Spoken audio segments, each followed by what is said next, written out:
बिहार के राजनीतिक मठाधीशों के बाद अब किसके कंधे पे होगी बिहार की जिम्मेदारी?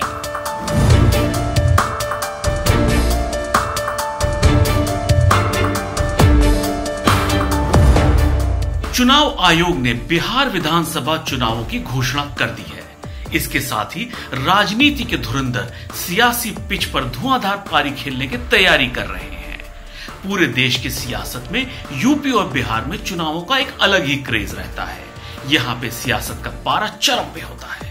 यहाँ पर लालू प्रसाद यादव, नीतीश कुमार, रामविलास पासवान जैसे सियासतदानों की भरमार है। ये ऐसे राजनेता हैं जो न केवल राज्य की राजनीति में सक्रिय रहते हैं बल्कि देश की राजनीति में इनका नाम लिया जाता है।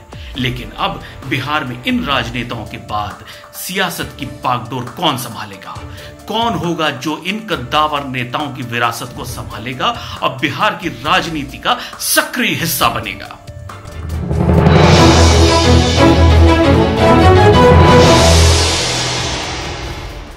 सबसे पहले नाम आता है लालू प्रसाद यादव के छोटे बेटे तेजस्वी यादव का। लालू प्रसाद यादव की बागडोर संभालने में सबसे पहला नाम तेजस्वी का आता है। इसकी शुरुआत 2015 से हो गई थी। 31 साल के तेजस्वी बिहार के उप मुख्यमंत्री रह चुके हैं। उन्होंने 2015 विधानसभा चुनाव में अपने पॉलिटिकल कैरियर की शुरुआत की और राघोपुर विधानसभा सीट से, जहां से वो अभी विधायक चुने गए हैं। वही राघोपुर जहां से उनकी मां राबड़ी देवी और पिता लालू यादव विधायक रह चुके हैं। हालांकि यह राजयोग ज्यादा वक्त नहीं चला और 20 महीने बाद ही सरकार गिर गई। उसके बाद से तेजस्वी के अंदर एक खास बात देखने को मिली है, वो है उनकी बेबाकता। वो देश के तमाम मुद्दे पर प्रखर होकर अपनी बात रखते हैं। नीतीश सरकार के खिलाफ भी वो हमेशा मुद्दे उठाते रहते हैं। तेजस्वी सोशल मीडिया पे बहुत एक्टिव रहते हैं। ट्विटर पे उनके करीबन 2.5 मिलियन फॉलोअर्स हैं। हालांकि उनकी शिक्षा को लेकर अक्सर सवाल उठाए जाते हैं, लेकिन साथ ही ये धारा प्रवाह अंग्रेजी भी बोलते हैं। चिराग पासवान केंद्रीय मंत्री रामविलास पासवान के बेटे हैं।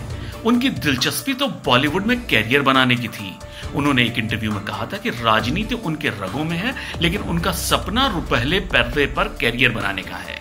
लेकिन किस्मत में राजयोग लिखा था।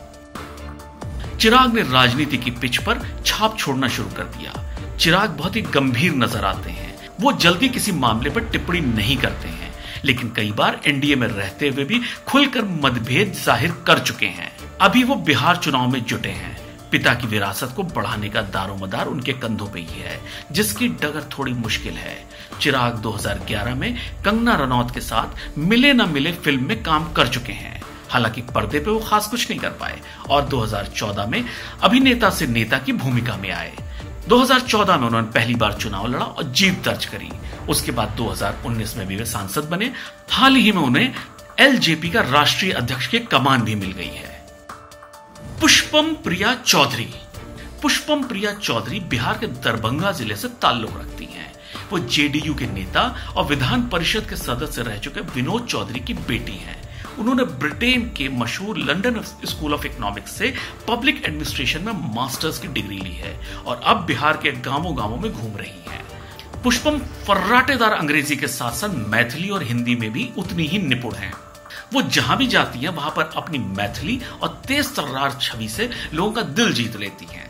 सोशल मीडिया पर भी उनके 5 लाख से ज्यादा फॉलोअर्स हैं। वो सोशल मीडिया के माध्यम से ज्यादा लोगों तक अपनी पहुंच बनाती रहती हैं। पुष्पम ने प्लूरल्स नाम की अपनी पार्टी बनाई है जो इस बार चुनाव लड़ रही है। इसके बाद नाम आता है लालू प्रसाद के बड़े बेटे तेज प्रताप यादव की। तेज प्रताप यादव महुआ क्षेत्र से विधायक हैं और 2015 में ही राजनीतिक खेमे में शामिल हुए। पिछले दिनों तेज प्रताप यादव का नाम विवादों से भी जुड़ा रहा। 2018 में उनकी शादी बिहार के पूर्व मुख्यमंत्री दरोगा राय की पोती और पूर्व मंत्री चंद्रिका राय की बेटी ऐश्वर्या से हुई। लेकिन इसके बाद दोनों में मनमुटाव हो गया। मनमुटाव इतना ज्यादा हो गया कि ऐश्वर्या ने अपने ससुराल पक्ष पे बहुत सारे आरोप लगाए। तेज प्रताप अक्सर अपनी एक्टिविटीज और बयानों को लेकर चर्चा में रहते हैं। अध्यात्म में उनकी विशेष रुचि है। वो इस्कॉन टेम्पल से भी जुड़े हैं और बांसुरी वादन भी बहुत अच्छा करते हैं। और साथ ही उनके पास लोग भी खूब जुटते हैं। इस लिस्ट में एक नाम और भी है, वो भी लालू प्रसाद यादव की समधी चंद्रिका राय की बेटी ऐश्वर्या राय का। अपने पति तेज प्रताप यादव से संबंध खराब होने के बाद ऐश्वर्या के तलाक का मामला अभी कोर्ट में चल रहा है और ये दोनों राजनीतिक परिवारों के मतभेद भी किसी से छुपे नहीं है। तो आज के लिए सिर्फ इतना ही। इंतजार करिए खबरों के पंचनामा के अगले एपिसोड का, क्योंकि यहां हम रखते हैं हर खबर पे पैनी नजर। नमस्कार।